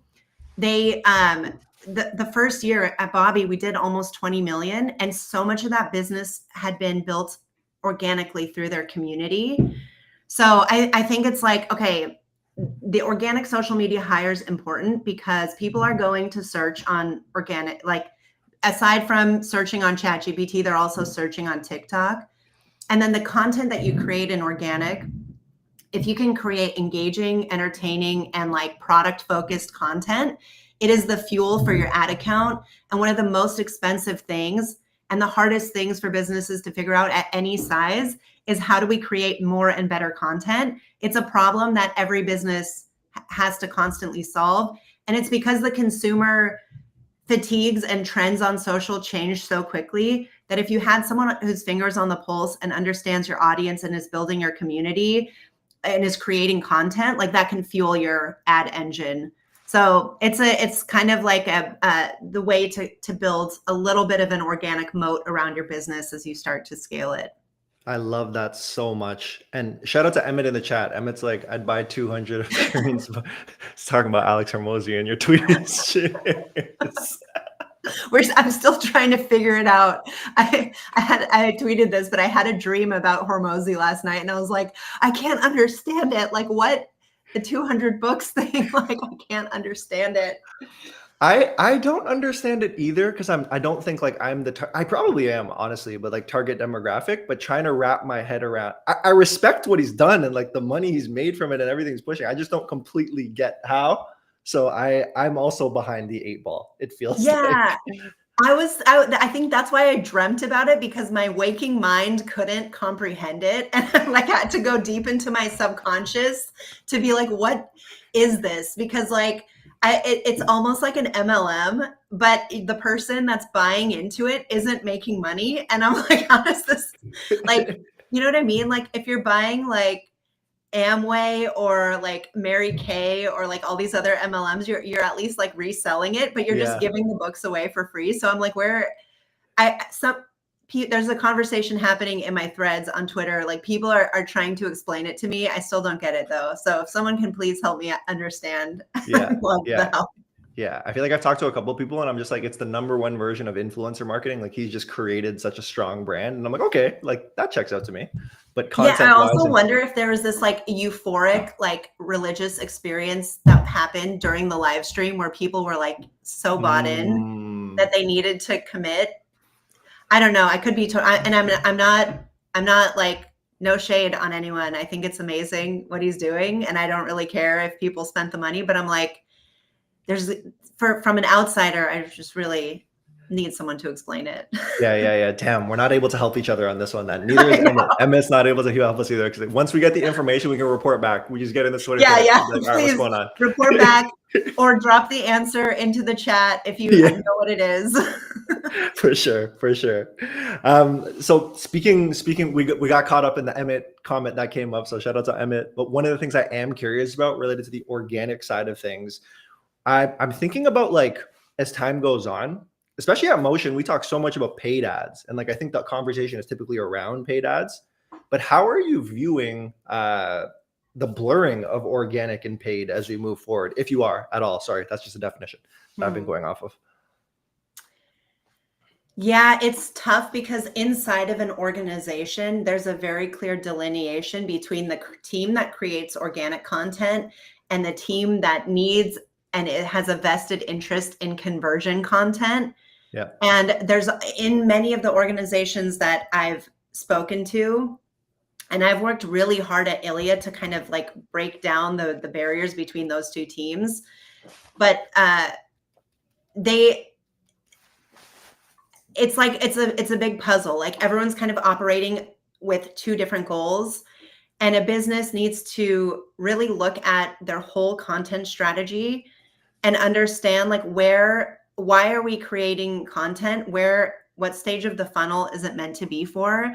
And how do we like talk about what's new, better, and different in each channel in a way that consumers resonate with? And when I say this, it's like, duh, obviously this is not some like groundbreaking thing, but businesses are not doing it. And I think it's just because there's too much like fragmentation on the teams, and they all have different goals. But I do think, like, and what we've tested and seen is that some of the best ads that we run come from our organic account. And we have like so many different ways to source content. We have influencers, we have our creative team pumping out, new designs, new concepts and iterations. We have our social team. We have creators. There's just so many sources of content, but there's like a very nice Venn diagram between like what works in paid and what works on organic. And sometimes you just turn an organic piece of content into paid and it's like your best performer. And we found that success, I think, a couple of years ago when we were struggling with our Meta account performance. We unlocked that, okay, the things that are working on TikTok organically, or even working in TikTok ads at a lower spend than what's on Meta, once those things hit on TikTok, they absolutely crush on Meta and they have like immense scale potential. So I think it just goes back to that like organic social hire. And the reason that it works is because they understand the customer and they're creating content for the algorithm, and it's content that's engaging. I think where brands get lost is they go too far one way, where they're like too brand heavy and they're not talking about the products enough, or they go the other way where they're too product heavy and they're not building any differentiation or desirability around their brand. Yeah. Yeah, it's so interesting because I'm seeing a lot of brands take on a strategy of almost like building out different content pillars or streams. It's like, here's the founder talking about a specific area. Here's whenever I see on TikTok, like I saw a coffee shop recently that had all these different people come in. I don't know if you've seen this one, but all these different people come in and it's like a different show every single time, but it's centered around a coffee store. So I feel like there's just like a lot of like new shows that are almost being created on organic social that are bringing in high volume of eyeballs. And then I'm just like, what is paid ads role in all of this? Is it supposed to just capitalize now on those new eyeballs, or is it really to open up new audiences? And I think like I'm trying to wrap my head around what my opinion is. Yeah, I think it has to be both. And the way that we treat TikTok, for example, is we purely treat it, even though it does drive conversion and we've been able to measure the incremental lift of TikTok, we treat it as a brand awareness channel, because you can't measure it in the same way as Meta, and nothing is going to be as good. Even AppLovin like can't be as good as Meta when it comes to the scale and the efficiency of acquiring new customers. So you have to constantly bring people in, and it's like building the funnel kind of. sometimes consumers will see something for the first time on TikTok, and then they'll go to Meta and you'll be running an offer and they'll convert on your offer ads on Meta, but that's not the first place they heard about you. And then in Meta, I think the thing that's amazing is if you actually look at your rolling reach report, or if you get a rolling reach report from Meta, or if you back into like what your rolling reach is, you'll start to understand how important it is to reach new accounts every month and have your new accounts reached grow. And I this is like my theory. I don't know if it's true, but I kind of feel like it was a lot easier to put money into conversion campaigns and reach new customers. It used to be a lot more easy. And now I'm finding that you kind of have to intentionally go a little bit more upper funnel in your buys and your campaign objectives to reach new audiences. And like Meta's kind of like, and you can kind of anecdotally see this. If you go to a site for the first time, you'll get all of their ads for the first time after you visited their site. So you're entering their retargeting pool, but you've never, you heard about them through word of mouth, or you heard about them through a referral from a friend or somewhere else. So it's like, okay, how can you actually use Meta, the most powerful targeting engine, to reach those new people for the first time with your media spend? Because it's a lot harder to scale word of mouth and these other brand marketing initiatives. So, and it could be debated at the right stage in a business's trajectory to do that kind of media strategy. But for us, for example, like an omni-channel 9-figure brand, having upper funnel media placements on Meta is an important part of the growth strategy. Huge. Okay, this makes a ton of sense. I do want to get back to the tactics at some point, but where I actually want to go next is that I've heard you talk a ton, and I wanted to dig into your journey some more. So even at the beginning of this conversation, you had mentioned it's like, yep, agency life ground me to a dust before landing at some of these other companies. I wanted to start there. Just talk about like your experience on the agency end, what it was like, how you feel like it prepared you or not for what you're doing now. Talk us through it. Yeah, reflecting on my career, I think staying at agency, and I was at agencies for a long time, 3 different agencies, was the best career decision that I could have made for myself, because the breadth of businesses and categories and industries and business sizes and the variety of people that you have to interface with, and learning how to operationalize marketing. So, you know, if you're a leader in an agency, you're not just doing marketing. You have to figure out how 50 people do marketing in the same way and deliver a certain quality standard. And that's incredibly difficult unless you figure out how to like develop systems around their work. And then going in-house, I think what I realized is a lot of the leaders who have, unless they've been at like a bigger company, a lot of leaders don't have this expertise on creating systems for helping people operate at scale. And that's like a very unique experience that I think you can get at an agency if you actually like grow within an agency and like reach agency leadership. But then aside from that, it's just having the, you know, however many bosses. At one point, I was overseeing like 55 clients for Common Thread Collective. And that's like a ton of bosses to make sure that they're happy. And like that prepares you for like, okay, now you're entering a boardroom, and each person in the boardroom has a different personality type and they have different expectations, and you're not as experienced as them. And you have to convince them on why they should trust you and believe in your strategy. Like being in a boardroom, I think like being in an agency and having clients who are CEOs, and I was like a kid early in my career and having to tell them what they should do with all their money. And they're like, who are you? You know, I showed up with my blazer on. I showed up like, I know what I'm doing. If I don't know what I'm doing, I at least look like I know what I'm doing. And that prepares you for the boardroom. So I think if there are people who are earlier in their career journey and haven't really figured out a direction and want to learn, agency is a great place to do it. I love that so much. Yeah, it makes so much sense. All of the exposure, all of the things you're responsible for, and just the communication skill that you build through all of this, so essential and transferable no matter where you land. That's, I think, the biggest piece that I didn't even touch on. Like the communication, clarity of communication is such a hard skill for people to learn. And it's such a blind spot. Like a lot of people that are in the, you know, in the middle of their career don't even realize that they're having a hard time communicating, or people don't understand like what they're trying to get across. And like, okay, can you frame the objective? Can you make it clear what you're asking of people? And can you do it succinctly? Like, do you know how to speak to executives and kind of, you know, rather than giving them all the information and asking their permission, can you say, here's our objective, here's what we're doing, here's why, let me know if you have any questions. And like that executive level communication, like is so valuable, and it's so hard to learn on your own unless you're being coached, or unless you're being, you know, just beaten by clients at an agency.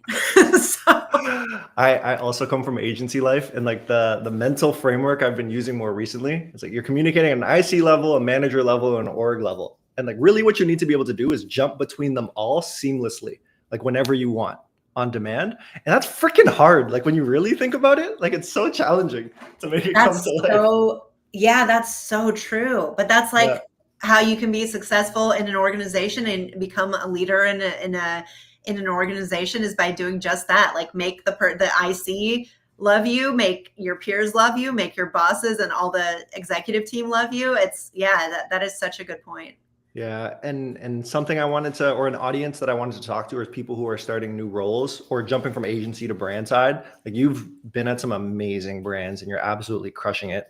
First thing I'm curious about is when you jump into a new role, how do you go about preparing for it or approaching onboarding? Yeah, the biggest mistake that people make is they come in way too hot in the beginning, coming into a new company. And they're kind of like, I'm experienced, I know what to do. Like, I've done this before. I'm just going to come in and pick out what's wrong and tell everyone how to fix it right away. That's like the easiest way to get everyone to hate you and think that you're super annoying. So like the most important thing is that 30, 60, 90 plan. It's almost like a career cliche, but it's so important. Like you sit down and you actually map out that plan.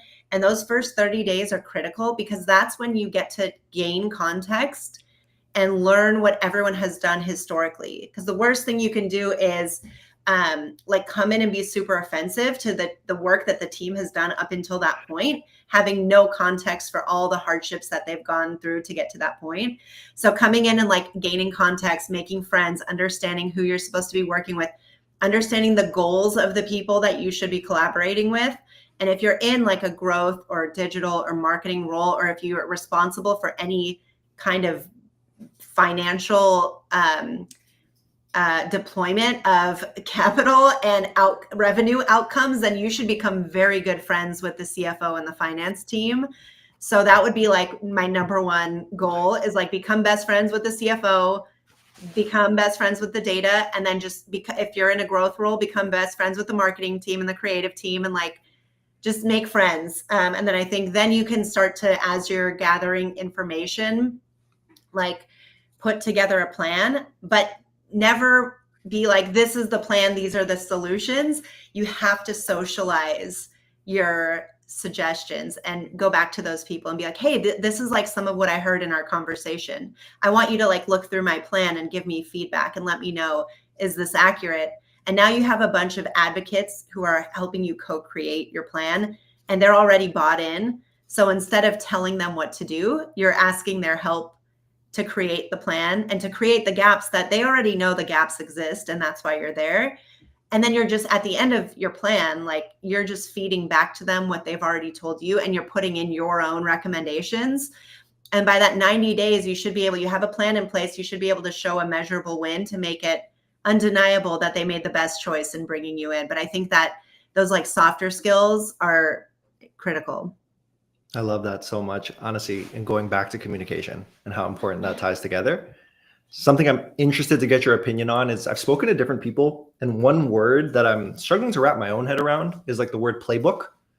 So there's a lot of like some leaders will be able to say like, I have a playbook, like willing to bring that in here, but like there's a playbook that I want to be able to run. I'm wondering, you've worked with so many brands, agency side, and then now like being on the brand side. Like, do you have a playbook that you'd say you've built, or are you approaching each client and each experience with something that's like bespoke, essentially? Yeah, that's a great question because like I think the playbook is played out and like that's the reason that like, you know, if everyone's doing the same thing, it doesn't work or it works up until a point. Um, I'll give you a good example. Like Bobby is a great example. That business does not operate like any other business. You can't convince someone to buy baby formula if they don't need it, right? You have to really get into the head of the consumer and understand why they're purchasing, why they're making that purchasing decision. And everything that you could apply to like a beauty brand or an apparel brand would not apply to this type of business and might not even be like regulatory, like, you know, regulatory compliant. So we really had to reinvent the playbook. But I think to answer your question, even at Iliia, like there is a beauty playbook. But if you take a step back and you look at the beauty industry, it's an echo chamber and they're all kind of everyone's copying each other. And that's what consumers start to like get glazed looks, you know, when they're scrolling through the feed. It's the same reason why everyone hates display ads, right? Because the consumer has come to understand that display ads are ads and they don't want to look at them. So I think the playbook is that you have to understand deeply the consumer behavior and what they want and understand the current social trends and create content and marketing that from a content and marketing standpoint, that's the playbook. Like you have to create content that the consumer wants. So I think in some cases the playbook is relevant. I think like there's like forecasting playbooks that I brought with me where I go. There's like media planning frameworks that I bring with me where I go. But the content and marketing thing, you have to, it's like the customer drives that. And we've done like market, you know, research, consumer insights to understand the customer better, talk to customers, like focus groups, and that's all input. That's all a part of the playbook to produce content that they actually care about. Huge. Something I wanted to dive into, it's like I talk to whoever comes on here who's a parent. I like to ask as I collect information for whenever I become a parent down the road. It's this idea of working in your passion. So it's something we hear a lot, it's thrown around a lot. I guess what I'm curious about is how it applies to you first, and then there's almost the communication to children in the future. But in your own world, when you reflect on your career, would you say that what are you passionate about? And like, would you say that you're working in your passion and that's something you've subscribed to over your life? Yeah, that's a great question. Yeah, so I went to college for math and then I switched to business. So I was a math major. Nice. And then I was like almost done with my math major and I was like, wait, I don't want to be an actuary and I didn't want to do applied mathematics. I just wanted to do pure mathematics. I was in math just for the love of the math. And then I was like, I need to figure out what I'm going to do with my life. I always wanted to be a business owner one day. So I switched to business and entrepreneurship. And a lot of people say they don't learn anything in college, but I feel like I really learned like in those courses, like we had consulting projects, and learned like business principles and really how to work with others. And then I've always had this like artistic thread throughout my life too. Like I've loved making art, and there was a point in my life where I would go to different punk festivals across the country and I would like sell my own art and clothing and like zines and stuff just on the side. And it's funny because I came into kind of like this growth marketing, e-commerce, digital advertising world, which is a perfect blend of all of those things. And like hindsight is 2020. I'm like, oh, wow, this is the perfect career for me. But this phase of my life, the most important thing is time with family. And it's impossible to balance both and to give both everything that you have. So I create time for my family and I try my best, but I think that's kind of like my other big passion. And those two things are at odds. And one of those things, like my career is taking me in this direction, my family is taking me in this direction. And they're really just like, there's this tension where they're pulling at each other. My goal one day is to have a business that my kids could be a part of. And it's cool. My son is like always coming up with business ideas and he has like different business names and like concepts. And he's like, I want to make cars and I want to make iPads. And I made this necklace. I'm going to sell it to someone. And I'm like, this is amazing. I didn't like force this onto him, but he's absorbed it through osmosis, just being around me and hearing me. I work from home, so he can hear me having conversations. And yeah, I think that would be my goal. I've met some like really amazing families that are, you know, Cody at Jones Road is in business with his mom. Like that to me, I'm like, that's a dream. Like, say what you want. That's like the dream. That's like life right there. And we at Common Thread Collective, we worked with a business called APL, Athletic Propulsion Labs. And it was two brothers and their parents were running the business. And the dad was like former president of Reebok and had this like amazing career. And I'm like, that's who I want to be. I want to be that. So I don't know if it answers your question fully, but yeah, I think, you know, finding that passion in your life takes a lot of just experimenting and letting, you know, life take you through the path that it's going to take you. And I think the other thing I'll say is I didn't ever quit when I hated my jobs. I always stayed. So I think that's another, if anyone's listening and is in a job that they hate and they haven't been there for that long, like just stay and do it. I don't know if that's good advice or bad advice, but I think staying in jobs that I hated for a long time has made me sharper when it comes to my career and like able to handle a lot more things that might bother more people. Holy crap. I just learned so many things about you. This is so cool. This is so mathematics, insane. And then all of a sudden artwork, slang and zines. So were you going to like Burning Man and selling stuff there, or what was the vibe? What was the vibe? No, these were like underground hardcore like punk shows where you can't Google it. You know what I mean?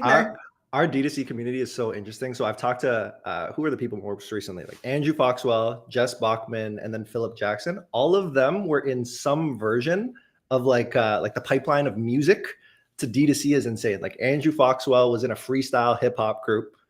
Jess was an underground like rap DJ, and Philip was in a traveling band for 7 years with his wife. And I'm like, this is insane what you learn about people. Yeah. That's great. There's also a pipeline of pastors into D2C experts. Like Andrew, I feel like who was it? Like Aaron Orendorff was a pastor. Yeah. I feel like Mike Beckham is like an elder at his church. There's like this just amazing community. Yeah, the different pipelines all coming together. Yeah. One of the things that I am curious about though is like, the ambition in you exists no matter what it is. It sounds like if it's going to be family time, it's like doing family time well to some extent. And then career is going to be quite similar. What I am curious about is like how you think about goal setting. Are you somebody who's super intense when it's like start of the year? What do I want to accomplish? How does that break out quarterly? How does that break out monthly, daily? Or how do you typically approach goal setting? Yeah, I would like to be much more intense. I apply that intensity to my career. And I try to apply it to my personal life. And I'm not as rigorous in my personal life as I am in my career. But I will say I found like old notebooks where I write down, like I wrote down the goals. Like by this age, I want to make this much. By this age, I want to be like have married with kids. And it was just like totally, I'm like, these are goals that I have. And I didn't like break them out into OKRs and like do things quarterly to achieve them. But I look back and I'm like, oh my gosh, like I achieved all of those things. Or like, I look back and I'm like blown away. But I think the act of defining and naming those goals and putting them on paper has some kind of like, you know, you're making it more real. I should probably do more to achieve. If that happened with me just writing it, I'm sure actually working towards it would probably have better outcomes. If you do take it more seriously, let me know. I'm trying to find the balance. Like when I think about life, I kind of think about it as different light bulbs. So it's like my career, my romantic relationship with my partner, my family relationship, my friends, mental health, physical health, all these different things. It's like I cannot light them all up at once. That seems so hard. And then I tried at the start of last year to be pretty intense, to be like, by the end of the year, I want to lift this much, and I want my brain to be like this, and I want to achieve these things in my career. I'm like, holy shit, this is a lot. Like I can't really do it at this point. And I'm not sure if you saw earlier, but where I've distilled it to is like the end is nice, but I need to be happy every day. So like my happy every day is like, hey, Evan, remember to stretch, buddy. You're going to be okay. Your back's going to feel great if you stretch. So I'm trying to find that marriage between like the intensity and like the goal setting versus like, okay, every single day, foot in front of the other without it being too overwhelming. So I'm curious how your experience goes with this. Yeah, I mean, I watched this great like viral video that my mom sent me yesterday. Nice. That was just like some guy who was like, you know, today is your life. Like there's only, and he said it much better than me, but it's true. Like you like yesterday's dead, tomorrow's not born yet. Like you have today and that's your whole life. Someone was like, that's not a great retirement strategy. I'm like, yeah, that's true. But it is. And I was talking to Laura, the CEO of Bobby, you know, just she's building this amazing, massive Shout out to business, Laura. like manufacturing facility and just insane. And she has 4 kids, which is crazy. And the reality is, you're right, you can't have all those light bulbs on at the same time. Like there's a point when your kids are young and you can't work out and work on your career and and take care of your family. There's probably someone who can do it, but they're lying. You know what I mean? Yeah. So it's like life also has these different phases where it's like, okay, now that my kids are a little older and need me less, like I can actually take more care of my physical health, which obviously I wish I could prioritize, but something's got to give in all those things. But I love your daily stretch reminder. That's so, I need to do that too. Yeah, but don't forget my whole neck gets all messed up. Something I'm now curious about is like from the outside looking in, when I see your life now, learning more about you in all honesty, it's like up, up, up, no. And like everyone can literally point to now and be like absolutely crushing it. But I guess what I am curious about is like along that journey, was there ever a moment you described like jobs you hated? Was there ever a moment in life or career where you're like, yo, I don't know if I'm going to get through this, but then you were able to push through? Oh yeah, like every moment, honestly. No, but yeah. And it's funny that you say that, like you see me as crushing it, because I feel like I'm very naive about myself. And I'm like, oh man, like I could be doing so much better. You know what I mean? But I think your priorities change too. And I also think it's a little unhealthy to kill yourself for your career to achieve. And that's the type of person I am, where I've gone through periods of burnout before. Like there's a period kind of early in my career where I had a lot going on personally. I was putting in so many hours at work to kind of distract myself. And I got to a point of like physical burnout where I couldn't even get out of bed in the morning. And I had to take like a leave of absence. And I'm like, I didn't even know that was possible. But I think that moment early in my career taught me, like, who cares, honestly? Take vacations. Like, why are you working so hard? Work is all like, work fills the container that you put it into. So if you put it into a smaller container or a bigger container, it's going to take up all of that time. And my dad was a business owner. He came to this country as an immigrant couldn't speak English, like came with $1,000, ended up having his own business and making his way and becoming, successful enough to live in Orange County. Shout out to Pops. Oh my God. Incredible. Yeah. So like I had a great example, and it's funny because he told me, he's like, I never worked on the weekends. I never worked after 5 p.m.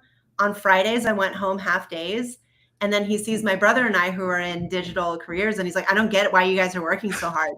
And I'm like, he's right. Like, we didn't used to take our computers home. Like 10 years ago, people would just leave their computers at the office and they would stop working. And so I kind of take that with me. I'm like, dude, if my dad didn't work past 5 p.m. and he had his own business, like, why am I working at a company? This is also probably bad advice. So, or it's the best advice. I don't know who's listening, but I think it's true. Like, you don't have to, there are moments where you have to work harder, but like, you're only stressing yourself out, and it's not worth it. And I've come to this point in my life where I'm like, the things that matter are not how many hours you work. I don't know if that, again, I'm like, I don't know if that's good advice, but I think you can do it in fewer amount of hours. And if you can figure out how to do your same job in a fewer amount of hours, then you're increasing your hourly rate. and Oh, yeah. that's the Hormozy method. Tying it all together. Yeah, this something that's really fun about these conversations I get to have. It's like I see everyone go through the mind maze together, and like the mind maze is like trying to find the answer. It's like maybe down here, and I hit a little blockage. How do I come back? So it's like everyone and how they get there is so interesting. Because what I am curious about, I also come from an immigrant family. Like it created a great something in me essentially. You worked really hard. You continue to work super hard. Like, what do you think motivates you to work so hard? Yeah, I mean, I think you have to do it. So I have faith in God, and I believe in Jesus, and I'm a Christian, and I think like in the Bible, there's this principle of like, don't do it you're not doing it for yourself. Like you can't serve God and money. So do everything that you can do to the best of your ability for God or for a higher power. And I feel like for me, that's actually helped me to have like a release of anxiety in what I'm doing, where I'm like, I'm just doing my best every day, whether I'm a person that goes from house to house, like pruning trees, or whether I'm sitting here like pushing buttons on a computer and putting numbers into a spreadsheet. Like I'm doing just like the best that I can do every day, and that's good enough. And I think I used to have a lot of anxiety about work, and I started introducing this like daily or like every few hours, like a pause, kind of like your stretch thing, where it's like, you know, you need beauty in your life. Like just take a few moments to reflect on the beauty of life, like the trees or nature or art or these things that are made to make us enjoy life. And once I've started introducing that like moment of pausing throughout the day, it's like released a lot of anxiety. And I don't know, I think so much of it is not in our control. So some things are in our control, but yeah, I think just also having a family has produced a lot of motivation for me. Like once I had kids, it was like this primal instinct for survival where I was like, I need to win. Like I need to protect my family and I need to build an amazing future for them. So I think that's like a huge motivator too. I think once you start working for money, it's like fleeting, right? You're chasing something that you'll never grasp because your appetite for it keeps becoming bigger and bigger. And then you start to miss out on life, and suddenly you're consumed by this like pursuit of money, and you completely miss life. And there's so many people who've destroyed their marriages and lives and health trying to get something that they can never get because they're constantly wanting more. But so I think it's like there's like contentment and satisfaction with what you have. No, I love how intentional you are about it. Like it doesn't have to be spelled out into a specific plan, but it's like, no. Like I'm going to make sure to carve out the space for these things to happen, whatever it might be. You've been so generous with your time today. I have one final question that I ask everybody who comes up here because I want to put together like a compilation at a certain point. If you don't have an immediate answer, all good, throw it to me. I can help out. But the question is do you have a favorite quote? And if so, what is it and why? Ooh, I might have to think about that. Tag me in first. But you know what? I will say one of the favorite quotes that I had was I was in the UCLA Design and Communication Arts program, and there was this amazing, like diehard, like purist graphic design teacher who did like typesetting, and he was just like amazing.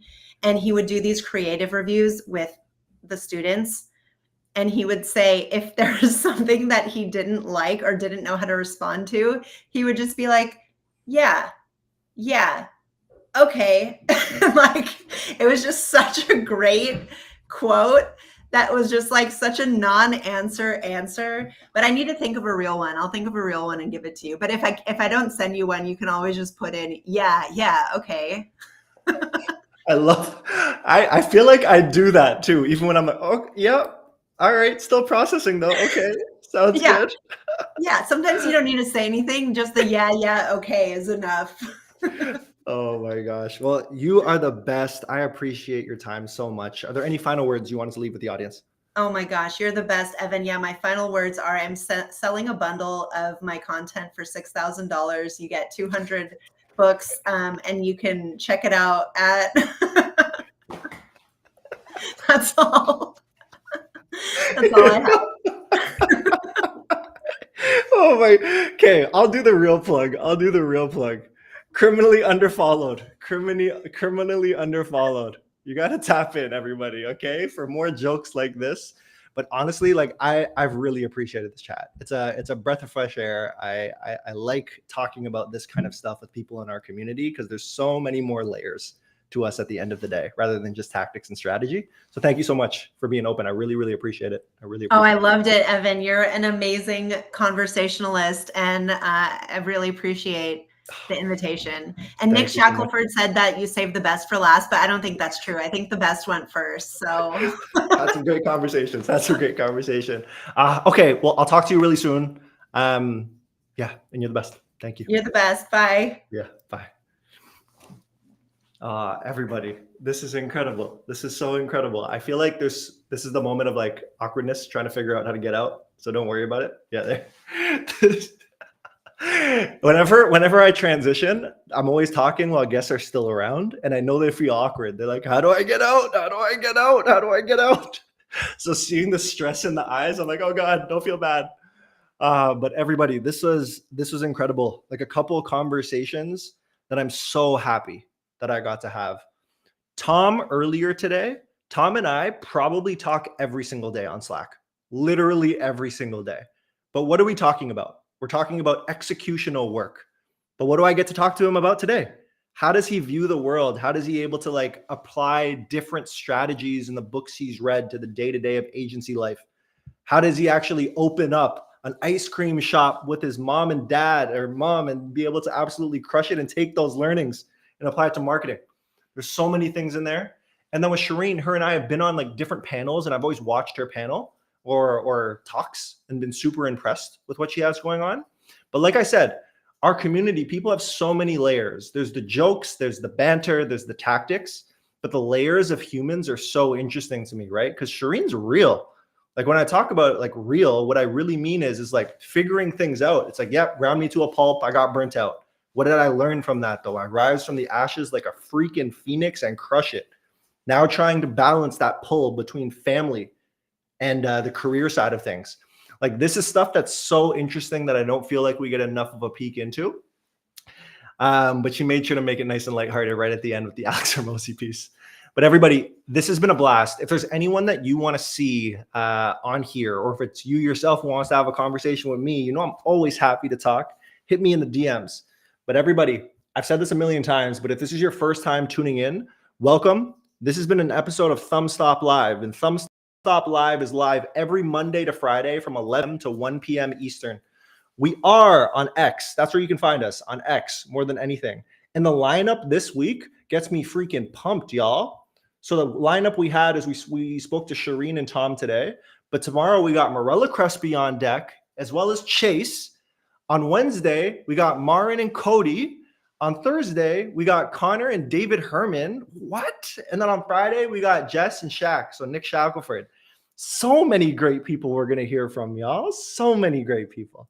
But until tomorrow, until the rest of the week, I sincerely appreciate it, y'all. We're going to talk really soon. Love y'all. Later.